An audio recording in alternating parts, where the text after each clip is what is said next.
Alors moi, ce qui m'intéresse maintenant énormément, c'est de savoir comment David Abiker a choisi sa filière quand il était au lycée. Bonjour David. Bonjour à tous, bonjour les experts, Elena, Julia. Salut Écoutez, David. moi je fais partie des jeunes gens Qui ont fait S.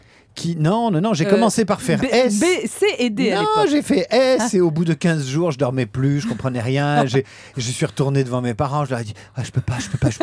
Et alors, ce qui est assez marrant, c'est que ça s'est répété 2 fois. Ça s'est répété une première fois quand j'ai fait mes 15 premiers jours en S et ensuite j'ai rétro-pédalé. Et après la terminale, quand j'ai fait mes 15 premiers jours de prépa HEC avec des super matheux et où j'ai encore rétro-pédalé, je peux pas, il faut que je fasse un truc littéraire. Ouais. Et donc, j'ai fait Sciences Po.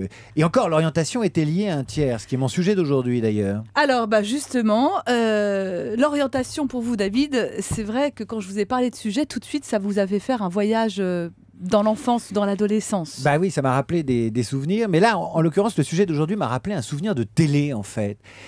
Ça m'a rappelé, vous savez, sur TF1, il y a une émission qui cartonne en ce moment, ça s'appelle The Voice. Eh oui. Vous savez, vous avez oui. un candidat qui arrive, vous avez des gens très sérieux qui sont là pour l'évaluer, ils chantent, etc. Sauf que l'orientation, c'est une émission familiale, un programme familial qui s'appelle The Choice.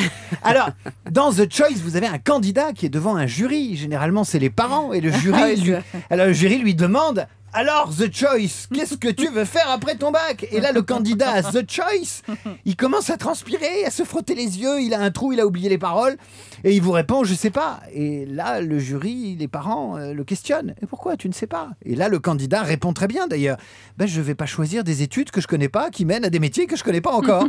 Et le candidat, il a raison, donc il perd la finale de The Choice. C'est comme ça, les familles se mordent la queue, il y a des larmes, des angoisses, des insomnies, des colères, et bien sûr des mauvais choix. Donc mon conseil, c'est que dans The Voice, il y a Nikos. Et bien dans The Choice, il faut une sorte de Nikos qu'on va appeler Orientos.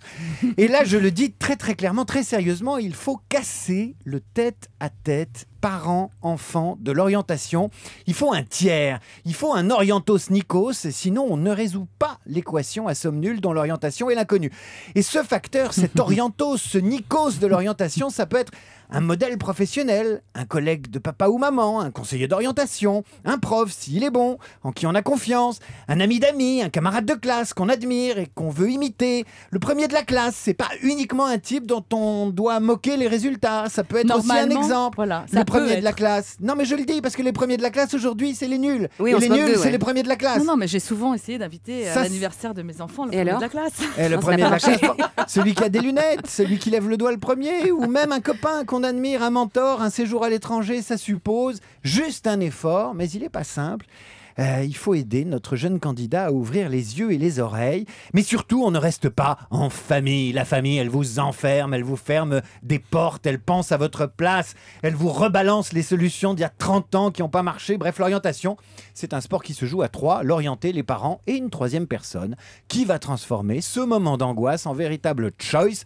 Ce choice, c'est ça, c'est si le vrai Nikos, s'il n'est pas là, je suis sûr qu'il y en a plein d'autres des Nikos Orientos de l'orientation qui ne demanderont qu'à vous filer un petit coup de main. Alors, je vous promets de faire une émission spéciale un jour avec Nikos Aliagas, l'orientateur. L'orientateur ou pour les langues étrangères. Voilà, ou nous pour les langues. apprendra le grec. Merci en tout cas, David. Justement, Françoise voulait réagir à ce